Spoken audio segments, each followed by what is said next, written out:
Hello friends, வரலாறு என்ற பாடத்திற்கு அமைய இலங்கையின் வரலாறு தொடர்பாக பல்வேறு பகுதிகளை தொடர்ச்சியாக பதிவிட உத்தேசித்துள்ளேன்.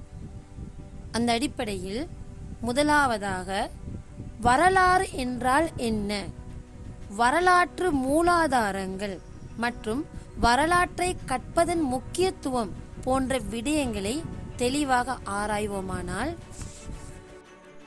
நாங்கள் எந்த ஒரு விடயத்தையும் ஆதாரமில்லாமல் ஏற்றுக்கொள்ள மாட்டோம்.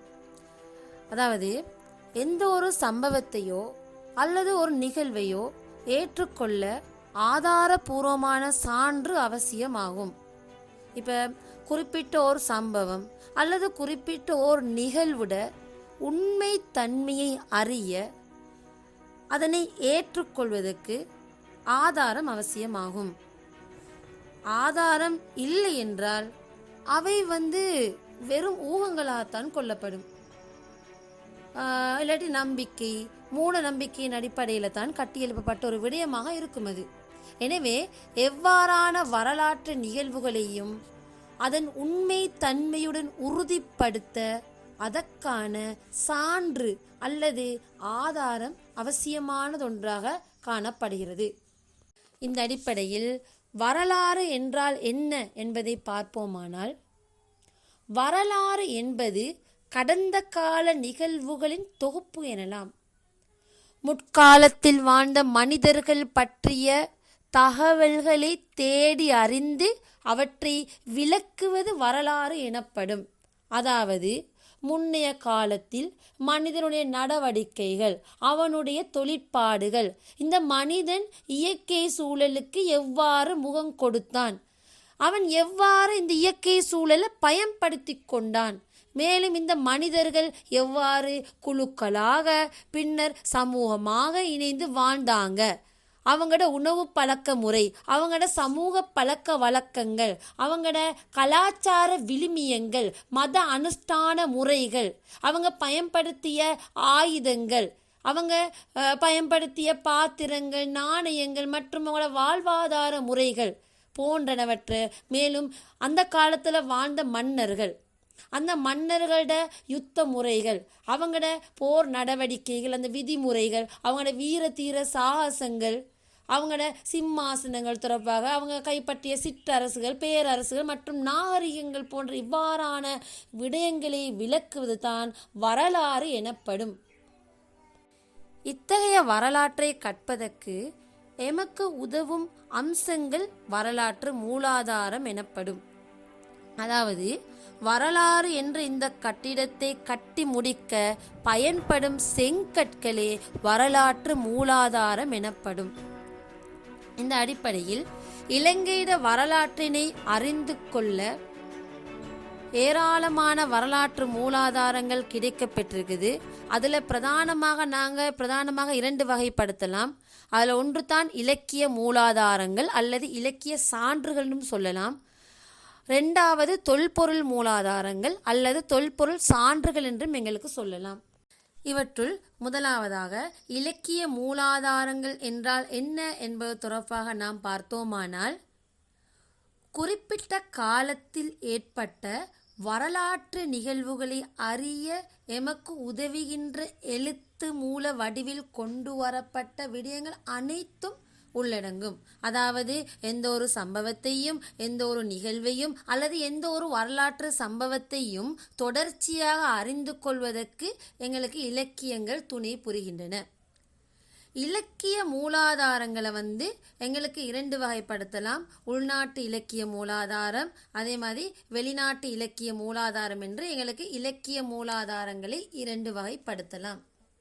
உள்நாட்டு இலக்கியங்கள் எனும் போது இலங்கையின் தொடர்ச்சியான பாரம்பரிய வரலாற்றினை எடுத்தியம்புவதற்கு துணை புரிகின்ற உள்நாட்டிலே வாழ்ந்த இலக்கிய விற்பனர்களால், நூலாசிரியர்களால், கவிஞர்களால் மற்றும் மதகுருமார்களால் எழுதப்பட்ட இலக்கியங்கள் தான் உள்நாட்டு இலக்கியங்கள் எனப்படும்.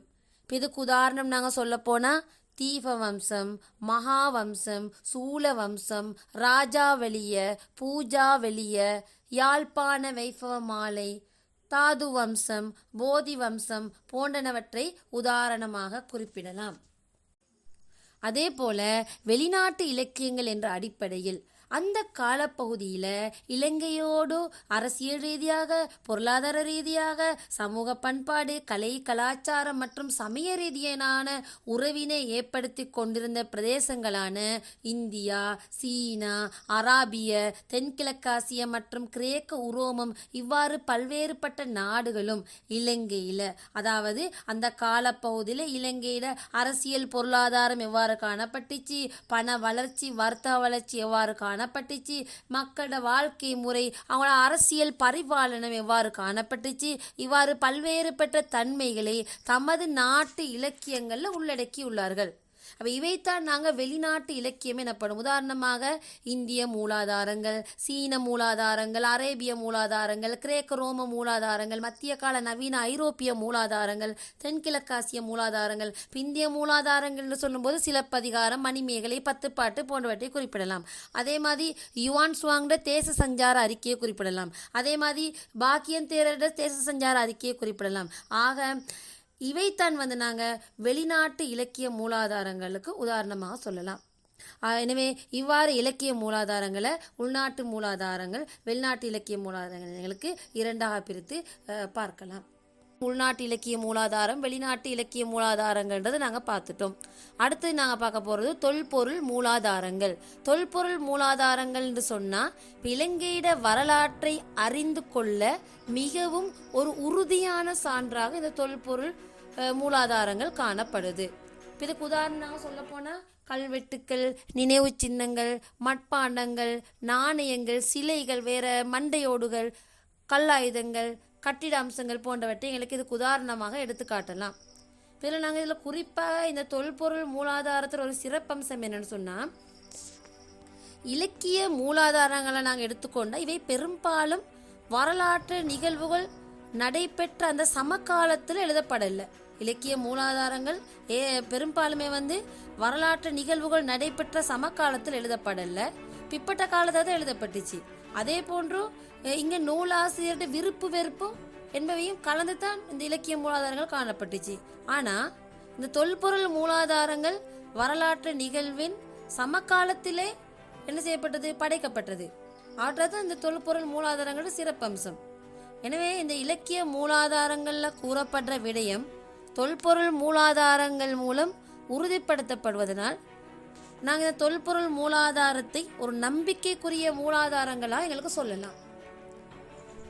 அடுத்து வரலாற்றை கற்பதனால் எமக்கு ஏற்படும் பயன்கள் என்ன என்பது தொடர்பாக நாங்கள் பார்த்தோம்னா, இந்த வரலாற்றை கற்பதனூடாக நாம் பெறும் படிப்பினைகள் நிகழ்காலத்தை மேலும் பயனுள்ளதாக அமைத்து கொள்ள உதவியாக இருக்கும். இதை நாங்கள் ஒரு உதாரணம் மூலமாக பார்த்தோம்னு சொன்னால், இப்போ தற்காலத்தில் விவசாயம் விவசாயத்தை எடுத்து பார்ப்போம். தற்காலத்தில் இந்த பயிர்கள் பூச்சிகள் தவிர்ப்பதற்கு, அதேமாதிரி பயிர்கள் விரைவாக துரித கதியில் வளர வேண்டும் என்பதற்காக இந்த கிருமி நாசினி, அதே மாதிரி ரசாயன உரங்கள் பயன்படுத்துகிறாங்க. இப்போ இதனால் மனித உடல் ஆரோக்கியம் கெட்டு போகுது. அது மட்டும் இல்லாமல் சூழல் மாசடையுது. சூழல் சொல்லும் பொழுது நீர், நிலம், வளி இவைகள் அனைத்தும் மாசடையுது. இவ்வாறான சூழ்நிலை தற்காலத்தில் காணப்படுது. ஆனால் முற்காலத்தை எடுத்து பார்த்தோம்னா, அந்த காலத்தை நாங்கள் எடுத்து பார்த்தோம்னு சொன்னால் அப்பொழுது இந்த கிருமி நாசினியோ அல்லன்னு சொன்னால் இந்த ரசாயன உரங்களோ பயன்படுத்தலை. கிருமி நாசினி, ரசாயன உரங்கள் எதுவுமே பயன்படுத்த இல்லை. அவ்வாறு பயன்படுத்தாமல் இருந்ததுனால மனித உடல் ஆரோக்கியமாக இருந்துச்சு. நீண்ட காலமாக நோய் நொடிகளின்றி ஆரோக்கியமாக வாழ்ந்தாங்க. அது மாதிரி சூழலும் மாசடையலை, நீரோ நிலமோ வழியோ மாசடையலை. எனவே ஒரு நல்ல ஒரு சூழ்நிலை காணப்பட்டது. ஆனால் இன்றைக்கு அந்த சூழ்நிலை இல்லை. எனவே எங்களுக்கு என்ன செய்யலாம், இது ஒரு படிப்பினையாக எடுத்து நாங்கள் இப்போ என்ன செய்யலாம், அதனை அதுக்கேற்ப எங்களோட நடவடிக்கைகளை மேற்கொள்ளலாம். அதே மாதிரி இன்றைக்கு நாங்கள் பார்க்குற கேட்குற விடயங்கள் எப்படி நிகழுது, என்பது தொடர்பாக விளங்கிக் கொள்வதற்கு வரலாற்றை பின்னோக்கி பார்த்தல் அவசியமாகும். அதாவது இப்போ நாங்கள் எழுதுகிற எழுத்து எடுத்து பார்ப்போமே, இந்த எழுத்துக்கள் எல்லாம் எப்படி உருவாயிச்சு என்பது எங்களுக்குள்ள ஒரு இது வினா. அப்போ இவையெல்லாம் நாங்கள் அறிந்து கொள்வதற்கு கட்டாயம் நாங்கள் வரலாறே கற்க வேண்டும். உதாரணம் இப்போ கா என்ற எழுத்து எடுத்து பார்த்தோம்னு சொன்னால், இந்த க என்ற எழுத்து நான் இதை இந்த பிக்சர்ஸில் காட்டியிருப்பேன் பாருங்க. கிறிஸ்துக்கு முன் 250 ஒரு வடிவத்தில் இருந்துச்சு, கிறிஸ்துக்கு பின் 250 ஒரு வடிவத்தில் இருந்துச்சு, கிறிஸ்துக்கு பின் 800 இந்த கா என்ற எழுத்து ஒரு வடிவத்தில் இருந்துச்சு, கிறிஸ்துக்கு பின் 1200 இப்போ நாங்கள் எழுதுகிற வடிவத்தில் இருக்குது. அப்போ இவ்வாறு பல வடிவங்கள் எழுதப்பட்டிருக்குது. எனவே இவ்வாறான விடயங்களை அறிந்து கொள்வதற்கு கட்டாயம் நாங்கள் வரலாற்றை கற்க வேண்டும். அதே போல் முற்காலத்தில் வாழ்ந்த எங்களோட முன்னோர்கள் அவங்க அடைந்த வெற்றி தோல்வி, அந்த வெற்றி தோல்விகளை அவங்க எவ்வாறு அதை அவங்க எதிர்கொண்டு, அந்த சவால்களை எப்படி எதிர்கொண்டு, அந்த சந்தர்ப்பங்கள் எப்படி எதிர்கொண்டு அவங்க கடந்து வந்தாங்க என்பவற்றை அறிந்து கொள்வதற்கு அறிந்து கொண்டு அதன் மூலம் நாங்கள் இன்றைக்கு கொடுக்குற சிக்கல்களுக்கு தீர்வு காண எங்களுக்கு வழி ஏற்படுது. அடுத்தது திட்டமிட்டு செயல்பட்டால் வாழ்க்கையில் வெற்றி பெறலாம் என்று இந்த வரலாற்றை கற்பதன் மூலமாக எங்களுக்கு அறிந்து கொள்ளலாம். இதில் மிக முக்கியமானதை வரலாற்றை கற்பதன் மூலம் இன ஒற்றுமை அதிகரிக்குது. அதாவது பல இன மக்கள் வாழ்கிற சமூகம் ஒன்றில் அவங்கவங்களோட பழக்க வழக்கங்கள் மற்றும் நம்பிக்கைகளை பிரதானமாக கொண்ட கலாச்சார அம்சங்களுக்கு நாங்கள் மதிப்பளிக்கணும். அவ்வாறு மதிப்பளித்து ஒற்றுமையோட ஒரு சக வாழ்வை மேற்கொள்வதற்கான ஆற்றல் இந்த வரலாற்றை கற்பதனால எமக்கு கிடைக்கிது.